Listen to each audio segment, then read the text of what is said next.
L-avvenimenti li seħħew fl-aħħar sigħat huma konferma oħra b'saħħitha ta' istituzzjonijiet li jaħdmu u jagħtu riżultati effettivi.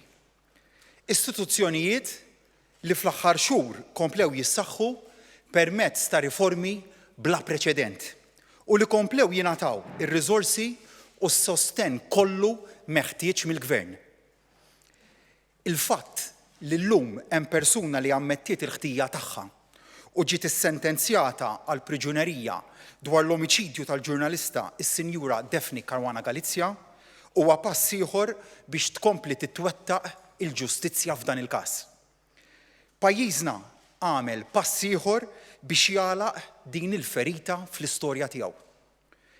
Dan il-każ irid jingħalaq b'sens ta' ġustizzja lejn il-familja ta' Daphne Caruana Galizia u lejha stess.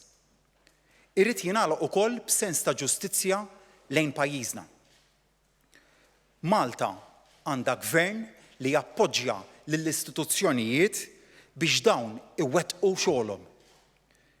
Fil-fatt, fuq każ separat, dak tal-omiċidju tal-avukat Carmel Kirkop li seħħ f'Ottubru tas-sena 2015, il-Kabinett tal-Ministri presjedut minni il-bieraħ laqa l-parir konġunt mod lilu mill-Kummissarju tal-Pulizija u l-Avukat Ġenerali u għalhekk iddeċieda li jirrakkomanda lill-President tar-Repubblika li tingħata proklama lis-Sur Vincent Muscat. Min-naħa tiegħu il-President tar-Repubblika illum approva li tingħata l-proklama lis-Sur Vincent Muscat taħt numru ta' kondizzjonijiet.